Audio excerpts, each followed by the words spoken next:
Hey everybody, it's John. I collect cards. It's Friday, April 21st, and I just got today my 6th SGC order back from Boca Raton. This is my largest. I took the liberty of starting to open the box. But this is my largest order yet. It is 15 cards. I showed the cards in a previous video about 2 weeks ago. They took about 2 weeks to get here this time, but that's totally okay. It's within the 5 to 10 business day range. Though a little longer than usual. You know, you start to get a little spoiled with SGC after a while because the service usually, in terms of the timeline, is quite good. I'm just going to try to cut away this as quick as I can, get these out, get right to it. I do know the grades. I want to make sure I mention that. And we also got my little receipt here that I need to get rid of. As you can see here, if you didn't watch my preview kind of video in terms of what I was submitting, we do have a T206 in this submission. It is my first T206 actually, which is kind of cool.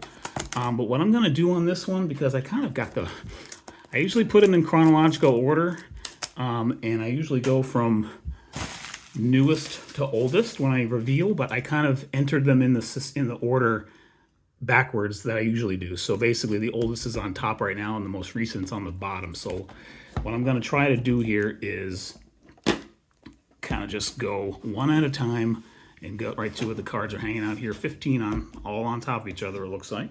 So let's get right to it. First card is a 1983 Topps Tony Gwynn. These first 3 cards actually were submitted to me, sent to me by my brother in New York, and I submitted them into a 15-card order, so the last 12 will be mine. This is a 1983 Tony Gwynn rookie. I was hoping it would get a 6. I shared my Hope 4 grades in the video I did a couple weeks ago. I was hoping this would get a 6. Actually, I wanted to mention before I start sharing, well, first off, if you're watching, thank you. And if you haven't subscribed and would like to do so, that would be awesome too.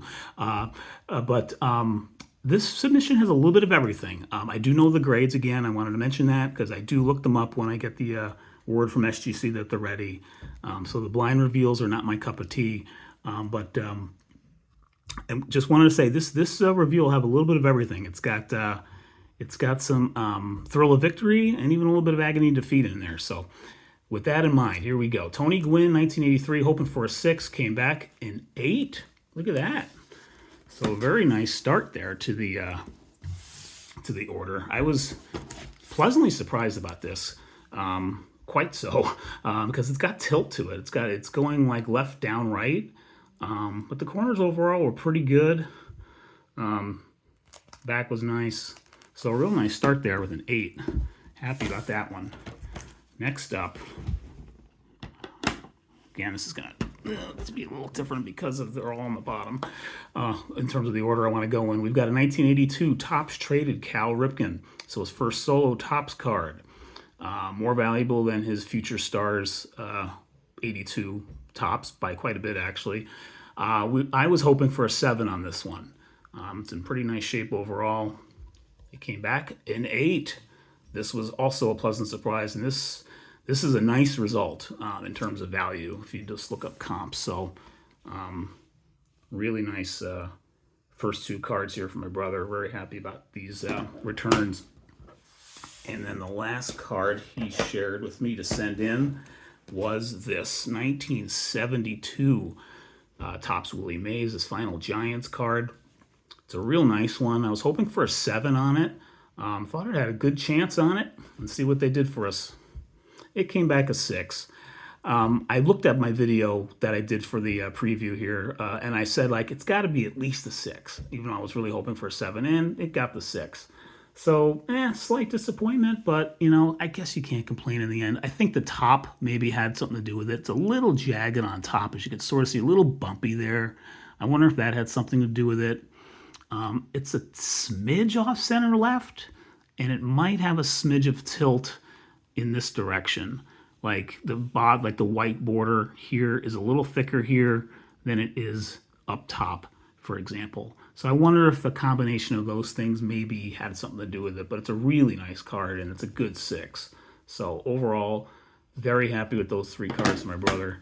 And so yeah, we'll kind of keep those up there, and then we'll see how we go with these, and then I'll probably swap them out and get the other ones showing. But all right, the last 12 here were cards that I submitted, starting with this 1972 Topps Thurman Munson. I will be collecting Thurman's, his player on, will I get them all graded? Probably not, but he is one of my all-time favorite players. And so I was thrilled to pick this one up raw at a card show outside Grand Rapids, Michigan, a couple months ago, and was excited to send it in. I was hoping for a 7 on it. It's his 30-year card, so the value isn't like super duper high, but it was such a nice card. If you know the visual on it, the image, it's a real nice image. It's his last clean-shaven card too, as far as I remember. Hoping for a 7. Bam, came back an 8. I was really, really happy about this one. Just given my kind of PC, my PC inclinations for Thurman, I collect him. Really happy to have an 8 on this one. It is a really nice card. It's centered great. The centering's really nice on it. I don't know if it's spot on 50-50, but it's really close probably. Corners are strong. It's got a little bit of the edge down here, a smidge of a little wear there. Not much, but a little bit. But this is just a really nice shot. So I was super, super psyched to get an 8 on that one. Next up is a 1966 Topps Willie Mays. So here's our thrill of victory.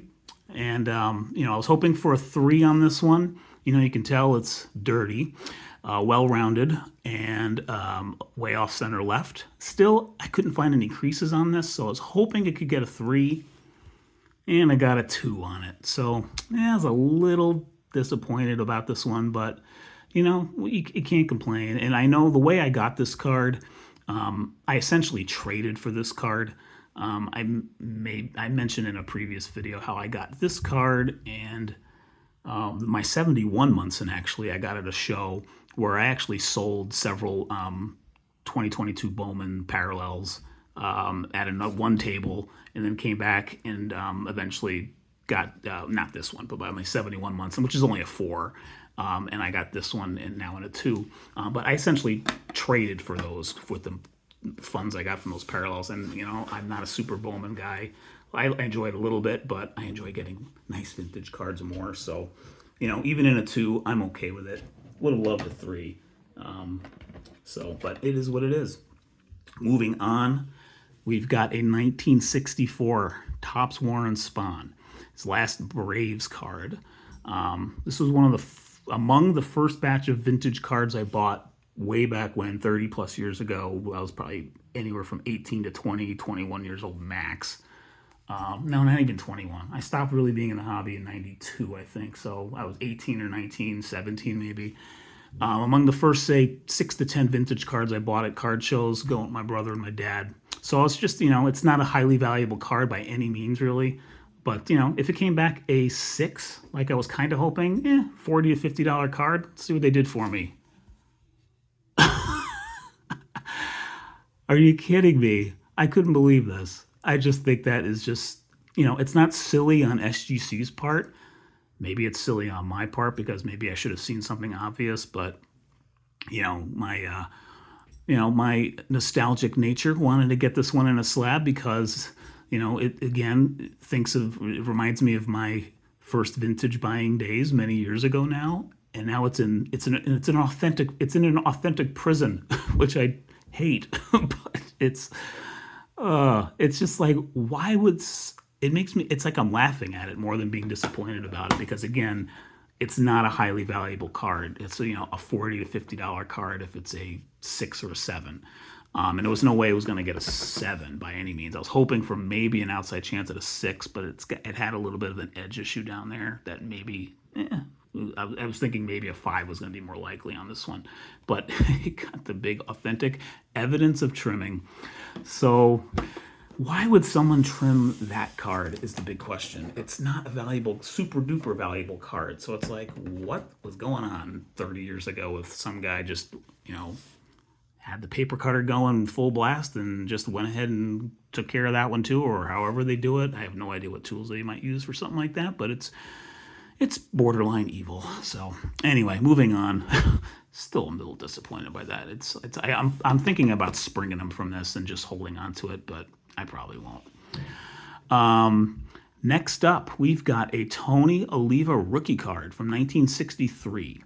I was hoping for a 3 on it. It's got a little bit of a crease or large wrinkle, not near Oliva, but near Ed Kranepool. If you're familiar with the card, Ed Kranepool's bottom left, Tony Oliva's bottom right. There's a small crease coming in from the left edge that just about reaches Ed Kranepool's face, but not quite. I was hoping for a 3. You can tell it's got some off-center issues too. And, the corners aren't super awful. This one's the most rounded of the 4, and it's not that terrible. So, hoping for a 3. Got a 4 on this one, so we're back in business on this. You can see the crease right here. You can see it pretty clearly. It actually doesn't even reach, it's actually below his face. It's near his name. But that's the only, kind of, in terms of a crease or anything, that's the only thing on this card is that. So, you can sort of see it here. It's a little bit of almost like a bump. You could sort of see it. It comes across like there. So, I don't know if you call that a wrinkle or a deep scratch or what. I'm calling it a crease. But even with that, I don't know, maybe it isn't technically a crease because I can't see how a card can get a 4 with a crease. So maybe it's like a wrinkle or a scratch. They considered it. Really happy with this one, given it's a recent Hall of Famer rookie.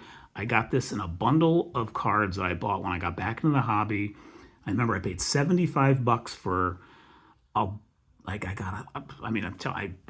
did quite nice on that as it turned out because I got my Steve Carlton rookie in that as well, and that came back a 4 that I graded a long time ago, along with several other, kind of vintage cards that are more like in the $2 to $10 range. But I was super psyched about that one. So pleasant surprise on the Oliva. So we're back in business here. Now we have a 1961.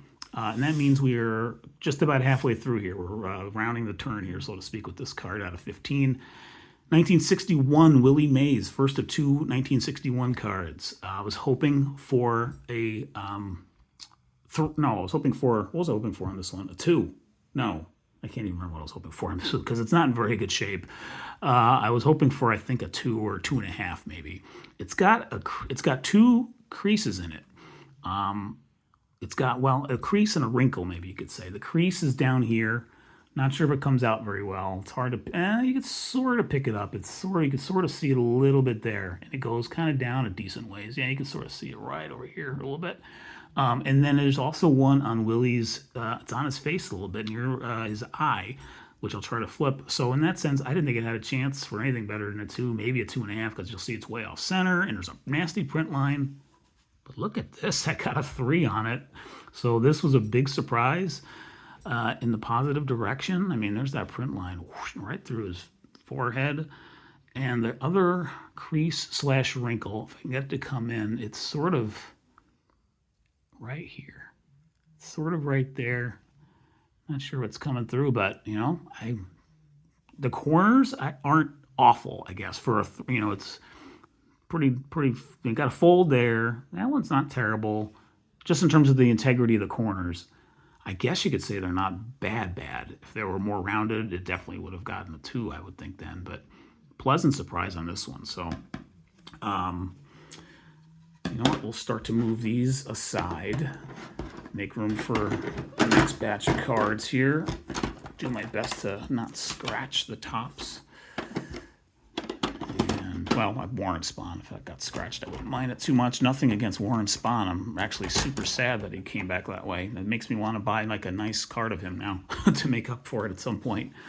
Because that didn't deserve that, in my opinion, but whatever. I'm not disagreeing with SGC in any way. If they found something, they found something. So it is what it is. All right, 1961. We got a Mickey Mantle in this sub. So I got this a couple months ago. No. More like a month, 5 weeks ago, maybe 6 weeks ago, off an eBay auction. I think I paid pretty average in terms of what this has been going for, a little over $200. About $225 this was, and so with the grading, I'm in for about $250 after tax and shipping. So I was hoping for a 2.5 on this one because it's got also has a couple of creases on it. It's got one. Let's see where the first one is. It's going to be down here. If it comes through or not. Yeah, it's not really coming through very well, but it's there. And then the other one is going to be just above his hat when I show it. I was hoping again for a 2 or 2.5. Got a 3 on this one. So nice to have a 3 Mick. This is my second Mickey Mantle. My first and only other one is a very, very poor 1957 that I just love the shot on that one. And it was just, I don't know, I felt like getting in that auction, ended up winning it. That one was already graded a 1. So this one had some, kind of a interesting kind of paper loss thing there. It was off center left like the Willie is. Here's that crease up there that has a little bit of a break in the paper too, but it just misses his hat, thankfully. And beyond that, the actual area around him is pretty good. His face is in really nice shape. The image itself, like of him, is pretty good. It's a mix, so I'm taking a little more time to show this one. You can sort of see the wrinkle if I can get the focus to come in. It's there. It's yeah, you can sort of see it. It's like kind of right here. But you know what? I love that 3, so very excited about that. Okay, we've got 6 more to go. I am at 16 minutes, so I better get a move on. Let's pick up the pace. All right, 1959 Topps All-Star Orlando Cepeda. Excuse me. I bought this at my one of my 2 LCSs here in Southwest Michigan, where I am. I believe I only paid $20 or $25 for this card. I think $20 for a really nice Cepeda All-Star. And now the focus is starting to be an issue. There we go. I was hoping for, you know what, this was the one card I actually didn't share a hope for grade. I just overlooked it or glossed over me. I was hoping for a 7 on this one, actually, because the corners are nice, or a 6 to 7, because it is off-center top, as you can see already here. I really love the backs of these All-Star cards with the bazooka and kind of the big graphic there. It's kind of cool. See what they gave me. Got a 6.5, so kind of right in the middle. A 7 would have been really nice because just, 7 and then even 8, obviously, they really start to exponentially climb in terms of, comps. But at the same time, even beyond that, I just love having this slab. It's a really nice card, second-year card, and yet he was an All-Star, which is super cool. Corners are nice on this one. Again, it's a little off-center top, but I love that SGC, thought this was an EX Mint Plus. So happy about that grade. All right, we've got 5 to go. We've got now what I think is the strongest card, maybe the first or second strongest card, probably the strongest card in the whole submission, I think. It's my 4th and final Willie Mays of the sub. Did a lot of Willies in this one. This is a really nice All-Star card. I was hoping for a 6. I don't think it was going to have a chance for a 7, even though the centering's really nice on it, or pretty nice. The centering's better on the front than on the back. It's a little right on this when you look at it here, but the corners are really nice overall on this. But a lot of these All-Star cards, Willie and the others from this year, have a lot of print snow on them. And this one was no exception, but the rest of the card was in such nice shape. It came down in price to the point where I was ready to jump at it at my LCS and got it, and with the intent to grade it, hoping for a 6, and got it. So I was excited about this. I got it for $120. I don't mind sharing on this one. I got it for $125. So after tax and shipping and $22 to grade it, I was in for about $155 on this. And in terms of comps, looking okay on this. So anywhere from 200 or just under or just over. So right now it seems like for the SGCs, the PSAs are even more. But you can see the snow on his arm, on his hat, on his face a little bit too. But it's a little dirt there. But overall, this is a pretty nice card. It's actually a very nice card, so I was really pleased with the 6. If it came back a 5, I would have been okay with that too. I probably would have been more of a break-even kind of thing, but I like that I kind of locked in some extra value getting the 6 on this, so very happy about that result. We've got 4 to go. This one is not among the more highly valuable cards in the sub. Was probably the second lowest next to the Spawn that ended up coming back in A. Although actually the Gwyn, even at an 8, the Gwyn probably is, a $40 card. It seems like from what I've been seeing, which is kind of a shame. Should be more than that. We have a 1956 Elston Howard. This Topps. This is his first Topps card. His rookie is 1955 Bowman. Got this at the same card show that I got the 72 Munson at, actually, from another dealer. And I just really love the front image on it. It's got one slightly folded corner. You're going to see that. You can sort of see it here. But the rest of the corners are nice. The centering is a little off, I think, bottom. But the image is just really nice. So I was hoping for a 5 and got that one too. So I was hitting my mark a little bit at this point, I guess. But this is just it just presents really well. This looks beautiful. In the slab, trying to get my reflection off of the slab here. It's really nice. I just really like the portrait side of this. The action shot is fantastic as well. And I just, from the 54 to 56 sets of the lettering, I love the lettering of those sets that they did. So really nice card. I'm really happy for this. Is like I'm not intending to sell, pardon me there, any of these at the moment, kind of a thing, maybe down the road if time ever comes. But like in a way, this was truly just to get in a slab from a PC kind of thing. Because I'm a Yankee fan, and Elston Howard has a nice place in Yankees history, and he was a great ball player. And he was an MVP one year, I think in '63. I think his MVP was. So I just love having this in a slab, and it looks great. So we got that one there. We've got 3 cards to go. We've got 2 from 1954 that are for my 1954 complete set. When I got back in the hobby, if you haven't watched any of my sub videos before, I'm on way over 20 minutes here, so I really got to pick it up. But took me a couple years to build. I got just really committed to building the 54 set because I just really love it. And there's my dad and my grandfather were New York Giants fans. They won the World Series that year. They're just fabulous cards, and the designs, are iconic. And so I just kind of fell in love with the set and ended up completing it last year. And so I'm getting the process of getting the Hall of Famers graded. So here I've got Yogi Berra. I was hoping for a 4 on this one. Came back 4.5. So another pleasant surprise. A little pleasant surprise here. Very happy about this result. It's got a little bit of, I think it's got a little bit of crookedness here, the border. A little narrower here versus here. It's got some paper loss down there a little bit, or just some combination of dirt and paper loss, something's going on there. Corners overall are pretty good. This one's a little bit rounded. That one's got a smidge of a fold. The bottom's pretty nice.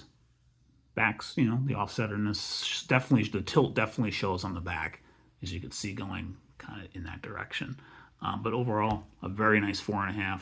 And I just love this card. I love the green background, and I love the catcher mitt. This is probably among my top 5 cards from the set in terms of design that I like.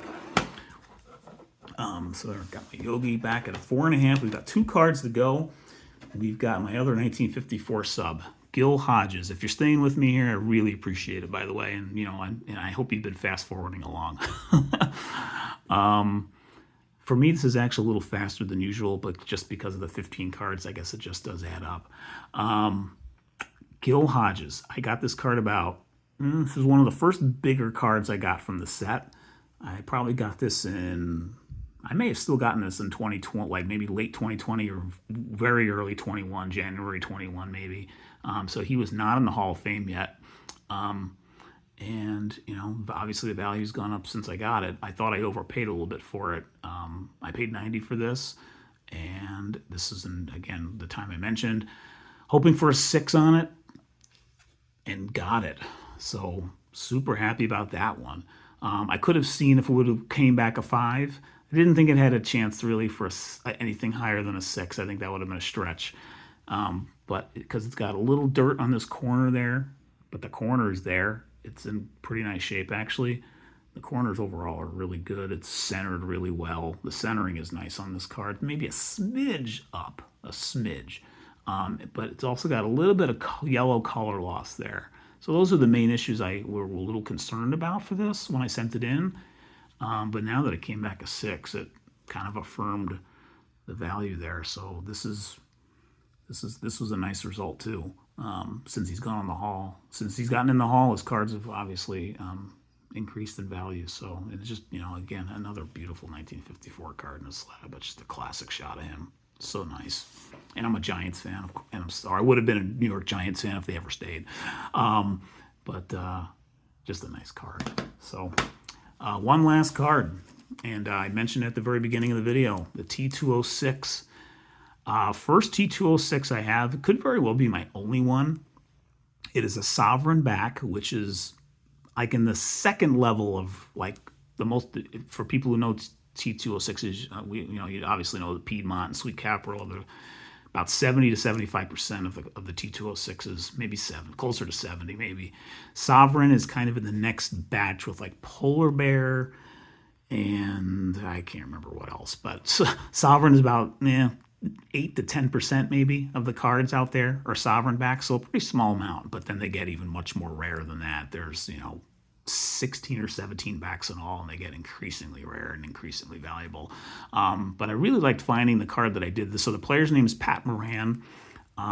This is from so he was a member of the 1907 and 1908 Chicago Cubs World Championship teams. He was a backup catcher. So, he may have caught three-finger Brown on multiple occasions for all we know.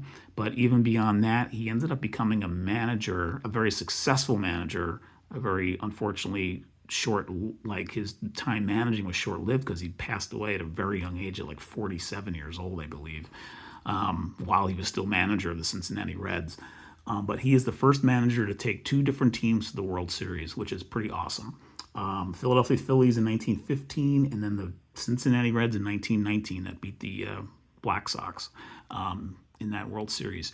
And then one other side note, this guy was born on my birthday. So I did a VR on birthday players sharing birthdays. And then I didn't mention this guy at the time, but I sort of dug into him a little bit. He had a very interesting bio, born on my birthday. And I saw it in a Sovereign back. I was like, what the heck? Let me go in on this. And I ended up getting it. So anyway, there's the big intro for that. I was hoping for a 2.5. It's got a little bit of a wrinkle on the bottom.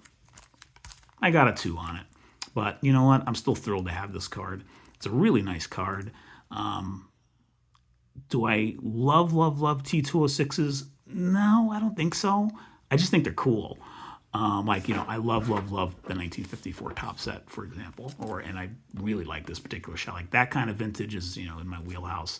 These are just cool to have. Although I do like the T205s with the gold borders, and I think there will be a couple of those in my future. But just really happy to have this too. It's the top black outline is barely there, so I can totally see getting a 2. The corners are pretty rounded, but I just love having it anyway. So there you have it. 15 cards that I sent in. Here's 8 of them here, 7 I showed earlier. I am going to make it under 30 minutes, but long video this time, I know, but I was happy to share these with you. I hope you were able to follow along for at least some of it. If you're fast forwarding, more power to you. I'm glad you did. With that, this is probably going to be my last submission, at least until after the National. So the next one probably won't be until late summer or even fall. Although I do have the first card I know I'm going to send to it. I'll share it probably in my next video. But with that, take care. Have a great weekend. Enjoy the games this weekend. See you on the next video.